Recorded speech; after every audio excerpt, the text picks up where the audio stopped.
News update na naman po tayo ngayon mga ka-YouTube at mga ka-Facebook. Update po natin ang naging tugon ni Pangulong Bongbong Marcos kay Pastor Apollo Kibuloy, patungkol sa kanyang mga kahilingan bago siya lalantad o haharap sa otoridad. Narito po ang ating nakalap na mga impormasyon at ang kapwa-pahayag ni Kibuloy at ng Pangulo.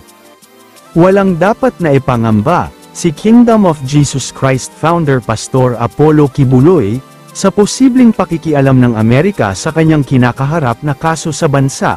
Ito ang inihayag ni Pangulong Ferdinand Marcos Jr., sa harap ng patuloy na pagtugis ng mga otoridad kay Kibuloy kaugnay sa reklamong inihain laban sa kanya sa korte. Sinabi ng Pangulo na makakaasa si Kibuloy ng patas na proseso sa bansa, at ibibigay ang lahat ng angkop na pagtrato sa kanya. We will exercise all the compassion to Pastor Kibuloy. We've known him for a very long time, ang maipapangako na all the proceedings will be fair, saad ng Pangulo. Kaugnay naman sa takot ni Kibuloy na isusuko siya ng gobyerno sa Amerika dahil sa kinakaharap na kaso nito sa Estados Unidos, sinabi ng Pangulo na hindi agad-agad na mangyayari ito dahil maraming prosesong pagdadaanan sa ilalim ng RPUS Extradition Treaty. Now as to the involvement of the United States, malayo pa yan that's going to take years. So I don't think that is something he needs to worry about, quite frankly.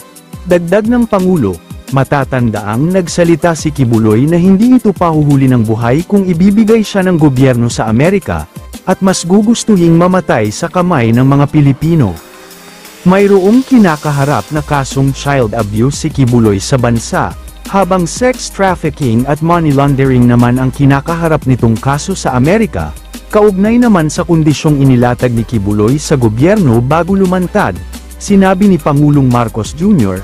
na tila baligtad na ang sitwasyon dahil si Kibuloy pa ang nagbibigay ng kondisyon sa gobyerno gayong ito ang may atraso sa korte. I think it seems to be a little bit tail wagging a dog, na siya pa ang magbibigay ng kondisyon sa gobyerno doon sa kaso niya. Akusado siya sa warrant of arrest, wika ng Pangulo. Pakinggan po natin ang naging kahilingan ni Pastor Kibuloy sa pamamagitan ng audio clip na inilabas ng SMNI, at ang sagot naman ni Pangulong Bongbong Marcos sa interview ng media. Narito po. Ngayon, naging complicated po ang aking sitwasyon dito sa bansang Pilipinas mulang nanalo si Bongbong Marcos at naging presidente siya. Nang pumunta siya ng bansang Amerika, nagbago na po ang ihip ng hangin. Kasi nung bumalik siya rito, kaibigan na niya ang bansang puting Amerika, kaibigan na po niya ang bansang ito, at inopen na niya ang Pilipinas. Kaya nagkaroon tayo ng mga Amerikanong marami dito. Nandiyan na yung EDCA, at hindi lamang po yun na naging open, pati po ako, ang kaso ko ay naging complicated dahil isinama na po sa sitwasyon na mga puting yan ay naririto, at ako po ay hiningi na nila sa kamay ng rehimeng Marcos. Kaya noong December 21 o 22, nagkasundo na po yung dalawang yan, ang rehimeng Marcos, si Marcos mismo, at ang FBI at CIA, nagkasundo na po na ako'y ibigay sa kanilang kamay. Ibigay ni Marcos ako sa kamay ng mga puti. Gusto ninyo akong lumitaw para harapin ang lahat ng ito? Ito po ang kondisyon ko. Bigyan ninyo ko ng garantiya na hindi mangingialam ang mga puti sa kasong ito sa Pilipinas. Hindi mangingialam ang FBI, ang CIA, ang US Embassy. Bigyan ako ng garantiya ng presidente ng Pilipinas. Bigyan ako ng garantiya ng Secretary of Department of Justice Boying Remulla. Written po yan, written. Bigyan ako ng garantiya ng PNP head na si Marbil, General Marbil. Bigyan ako ng garantiya ng NBI head at CIDG.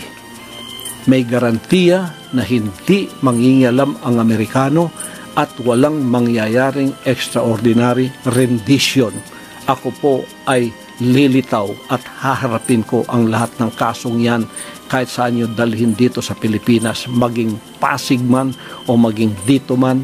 Little bit tail wagging the dog, ang tawag, na siyang magbibigay ng kondisyon sa gobyerno doon sa kaso niya, akusado siya sa warrant of arrest. We will exercise all the compassion